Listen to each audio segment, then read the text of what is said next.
This is the Asus Chromebook Flip C436. So this is a premium high-end option. I show the box for these reviews because I know people like to see that. So what we get here is a very sleek, nice looking premium, again, design. It comes in at a pretty high price point, and it is a Chromebook OS. So that's sort of the streamlined Google operating system. It's mostly for light browsing, YouTube Play, light work, stuff like that. So this is a 14-inch option. It has a number of cool features. There are some variants too in regards to what it includes spec-wise. So you can get a 10th gen i5 or a i3. There's different RAM options, 16 gig or 8 gig.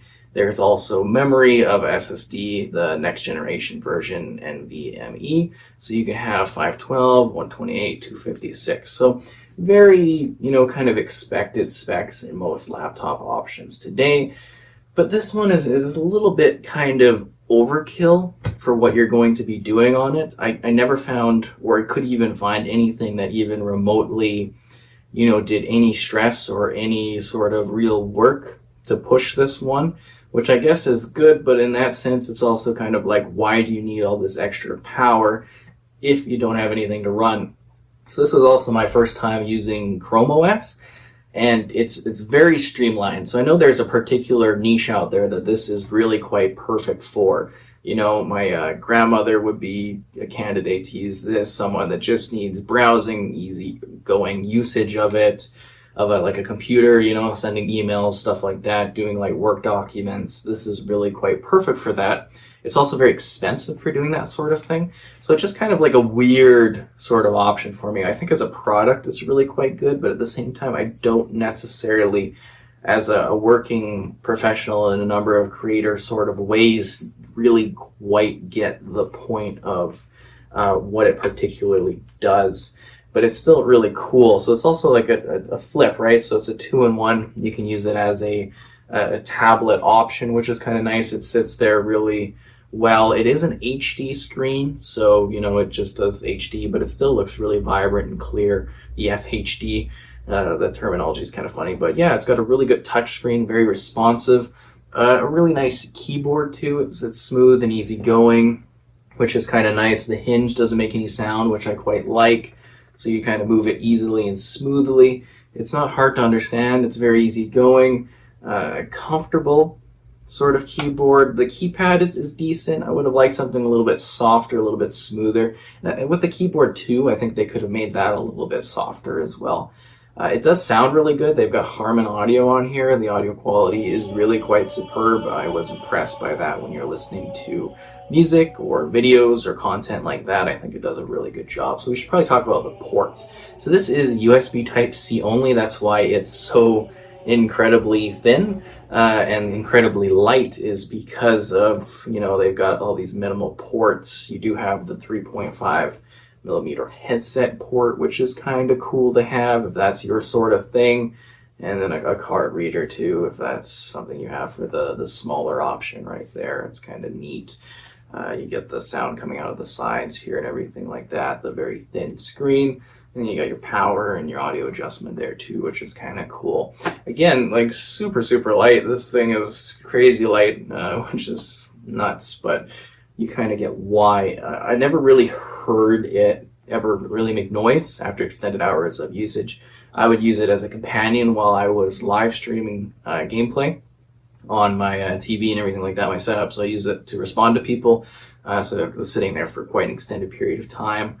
No noise whenever I would use it, so it's silent. It's super snappy. It's quick. Anything I put at it was very fastly worked through. With the Chrome OS, obviously, you're kind of limited, so I couldn't really do tests of the typical things I do to benchmark and test a device of this sort. But everything I put at it, super snappy, super fast, super responsive. It boots like instantly.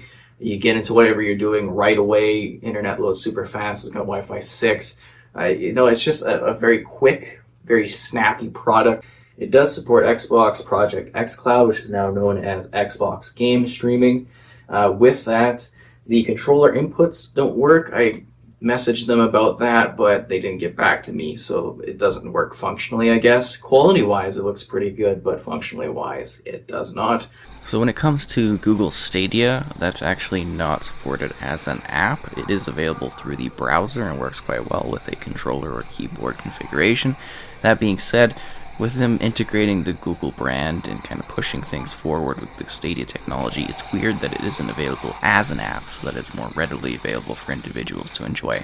I am glad that it is there, and it does run quite functionally well. The Asus brand is something I do personally highly believe in because I've had a number of their products over the years. They've always been quality, they've always been long lasting, they've always been really good, so I definitely do enjoy the Asus branding. I just kind of look at this and I think, specifically what sort of, individual this is for. I don't think it's for someone that does more technical type things. I think this is someone that does light browsing, that wants something, again, it comes at like a really, in my opinion, premium sort of pricing, which is a bit odd for what this is.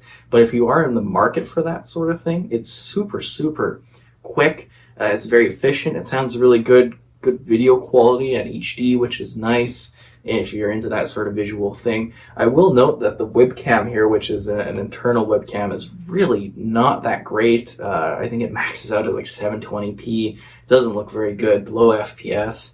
So I wasn't too happy there, because when you're getting into these premium products here, the smaller things really do matter. And it might not seem like necessary to most people, but if you're using this for more casual, calmer things, you want at least a decent webcam on the inside. So that's kind of weird. Yeah, it's an interesting product. It's definitely something a little bit different and a little bit strange. It's got some really great specs and spec options to it if you want to kind of adjust what you're getting. I think it looks really nice. It's clean, it's sleek, it feels good to the touch. It's got a nice quality metal to it, which is nice. It sits there easily if you're using it as a laptop, or if you're using it on a desk, or if you're using it as a tablet. So I think functionally it's got a lot going for it. I think spec-wise it's really well done. It's just what you use this for doesn't necessarily hit me, but it could very well be good for someone that fits into this niche of what they need for a computer to do. I think that's kind of what you have to look at when you're taking a glance at what this does provide. It's very interesting. So I hope you enjoyed this look at the Asus Flip Chromebook. It's kind of cool. It's different. I was glad to actually try out the OS on here, because I do like to try out different types of operating systems when it comes to devices to see what I like, and I can make more comparisons when I use different things. So that's kind of cool too. I'd give this a 7.5 out of 10. I hope you enjoyed this look at it. If you do have any questions about the review, let me know. You can read the full written one in the description below. And yeah, that's kind of what this provides.